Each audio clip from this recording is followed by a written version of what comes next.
Sahabat Fresh Juice dimanapun Anda berada, kita berjumpa kembali dalam Fresh Juice hari Senin 1 Juli 2024. Pada hari ini kita akan mendengarkan Fresh Juice yang akan dibawakan oleh Pastor Revi Tanot dari Manado. Selamat mendengarkan.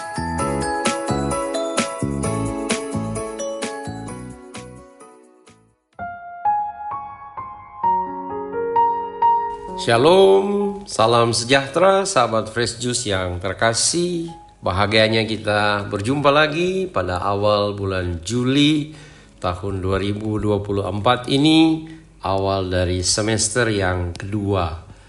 Mari kita berkati seluruh hidup dan karya kita pada hari ini dengan mendengarkan dan merenungkan sabda Tuhan yang diambil dari Injil Matius pasal 8 ayat 18 sampai 22.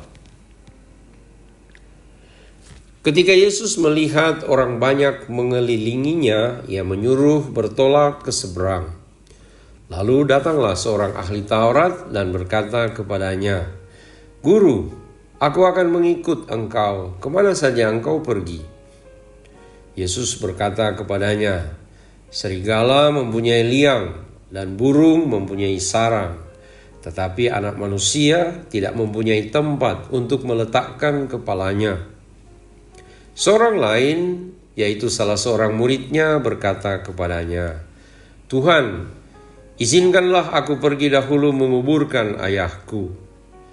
Tetapi Yesus berkata kepadanya, "Ikutlah aku dan biarlah orang-orang mati menguburkan orang-orang mati mereka." Demikianlah sabda Tuhan. Terpujilah Kristus.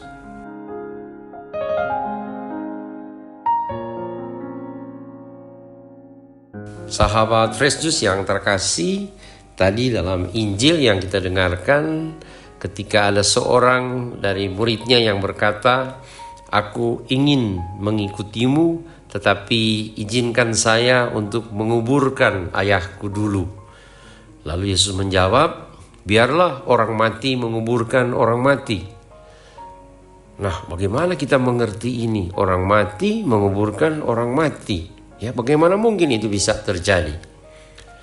Sahabat Fresh Juice, supaya kita tidak bingung, mari kita lihat bersama perikop dari Injil ini. Diberi judul di dalam kitab suci, Hal Mengikuti Yesus. Jadi bukannya papanya sudah meninggal, akan tetapi dia sebenarnya meminta agar supaya Yesus mengizinkan dia pulang dulu. Dia masih hidup bersama-sama dengan orang tuanya. Nanti sesudah papanya meninggal, barulah dia datang mengikuti Yesus. Nah, itu kan sudah terlambat. Yesus menghendaki agar supaya ia mengikuti Yesus saat ini juga. Ya, sama seperti Matius yang langsung bangkit berdiri lalu kemudian mengikuti Yesus. Nah, nanti kita coba renungkan lebih dalam lagi apa maksudnya orang mati menguburkan orang mati. Tetapi kita simak dulu yang pertama, orang yang ingin mengikuti Yesus kemanapun Yesus pergi. Lalu kemudian Yesus mengatakan, serigala mempunyai liang, burung mempunyai sarang, tetapi anak manusia tidak punya tempat untuk meletakkan kepalanya. Nah, bisa saja orang tadi gagal untuk mengikuti Yesus karena dia pikir kalau mengikuti Yesus maka dia akan menjadi terkenal sama seperti Yesus. Karena kan diceritakan bahwa ada banyak orang mengikuti Yesus, Yesus menjadi sangat terkenal dan dengan demikian orang ingin ambil bagian dalam ketenaran Yesus. Atau mungkin dia pikir bahwa wah, ini Yesus hebat ya, maka saya juga akan jadi hebat kalau kemudian mengikuti Yesus. Jadi orang ini melihat hal mengikuti Yesus pada sisi-sisinya yang menyenangkan. Ya, dan harus kita akui banyak orang yang percaya kepada Kristus itu juga mengikuti Yesus lebih mengharapkan hal-hal yang menyenangkan. Sehingga ketika kemudian yang dialami ternyata begitu banyak salib, begitu banyak hal yang membuat dia menderita, membuat dia sengsara, bahkan kemudian merasa terluka dan ditolak. Akhirnya orang kecewa, lalu kemudian tidak lagi melanjutkan mengikuti Kristus. Harap kita bukan orang yang mengikuti Yesus hanya untuk mencari kesenangan sendiri, tetapi kita mengikuti Yesus karena kita melihat ada kepenuhan hidup dalam Yesus dan kita ingin untuk juga ikut menjadi saksi pewartaan mengenai kebaikan dan karya Tuhan untuk kita. Sahabat Yesus yang terkasih, mari kita kembali untuk memahami apa maksudnya orang mati menguburkan orang mati. Ada satu cerita yang kiranya bisa membantu kita untuk merenungkan ini. Suatu ketika ada seorang sopir yang membawa mobil jenazah, ya, ditanya kepada sopir itu, bagaimana perasaannya ketika mengantar jenazah ke tempat pemakaman. Kemudian dengan datar ia menjawab bahwa itu sudah biasa, itu sudah menjadi rutinitas pekerjaannya. Jadi tidak ada efek apa-apa dia membawa orang yang meninggal itu. Jadi dia tidak punya perasaan apa-apa lagi karena sudah terbiasa. Maka itu tidak lebih sebagai bagian dari profesinya sebagai sopir mobil jenazah. Barangkali dari pengalaman ini kita bisa memahami apa yang dimaksud Yesus dengan mengatakan biarlah orang mati menguburkan orang mati. Karena ternyata sekalipun masih hidup, sebenarnya orang itu telah mati dari segi perasaan dan dari segi imannya, dari segi rohaninya. Karena dia melihat itu hanya sekedar sebuah rutinitas belaka atau bahkan hanya sekedar pekerjaan atau kewajiban yang harus ia jalankan. Dan coba kita simak, bukankah begitu banyak orang ternyata telah mati secara rohani bahkan ketika ia masih hidup dan menjalani kehidupan di dunia ini. Nah, inilah yang terjadi dengan orang-orang yang tidak bisa memaknai hidupnya. Ia hanya sekedar menjalankan satu rutinitas, kebiasaan belaka dan akhirnya tidak lagi menemukan makna. Yang penting ia hidup oleh profesinya, oleh pekerjaannya, yang penting dia jalani saja dari hari ke hari tanpa ada rasa syukur, tanpa ada rasa sukacita, dan tanpa ada rasa terima kasih kepada Tuhan. Ya, bahkan orang-orang ini merasa bahwa ini hasil upaya saya, bukan karena berkat Tuhan. Karena itu lama-kelamaan orang-orang ini kemudian merasa bahwa Tuhan tidak terlibat dalam pekerjaan saya.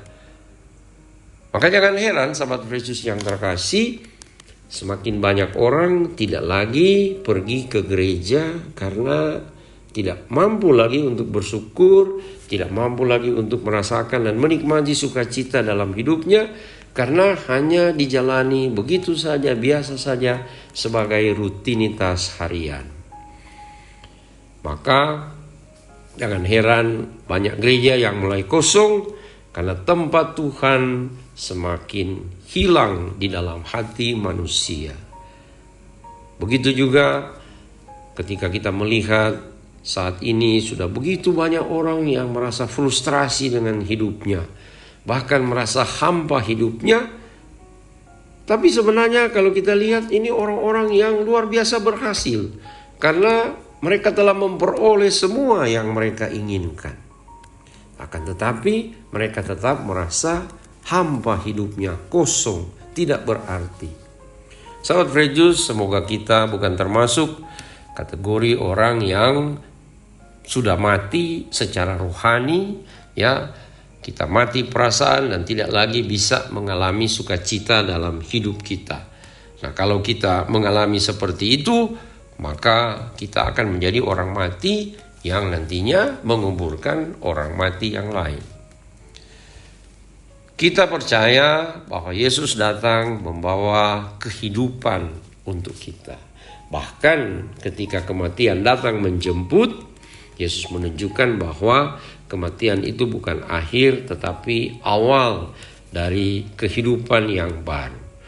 Maka mari kita mengikuti Yesus dengan penuh kesadaran, dengan penuh syukur, dengan sukacita, dengan gembira, sehingga selalu ada ungkapan syukur dan terima kasih di dalam hati kita. Dan kita menjadi orang yang hidup-hidup. Karena apa? Karena Yesus hidup, menemani, menyertai kita. Ya, kita bersyukur karena kita diberi kesempatan untuk hidup. Kita menerima nafas kehidupan yang dianugerahkan Tuhan setiap hari. Kita mendapatkan selalu kesempatan baru untuk menikmati hidup dan terus berbakti kepada Tuhan, kepada orang tua, dan tidak pernah kehilangan cinta kita kepada orang-orang yang berjalan bersama-sama dengan kita, baik dalam suka maupun di dalam duka. Sahabat Yesus yang terkasih, mari kita setia mengikuti Yesus. Bahkan ketika kita memikul salib, kita tetap bersyukur kepada Tuhan karena dapat ambil bagian memikul salib bersama Kristus. Karena di balik salib selalu ada kemenangan, ada sukacita, dan ada hidup baru yang Tuhan janjikan. Sahabat Yesus yang terkasih, semangat Senin. Yesus tidak pernah membiarkan kita berjalan sendiri. Dia selalu menemani kita. Kita semua diberkati oleh Allah Tritunggal Maha Kudus, Bapa, Putra, dan Roh Kudus. Amin. Sahabat Fresh Juice, kita baru saja mendengarkan Fresh Juice 1 Juli 2024. terima kasih kepada Pastor Revitanot. untuk renungannya pada hari ini. Sampai jumpa lagi dalam Fresh Juice edisi selanjutnya. Salam Fresh Juice.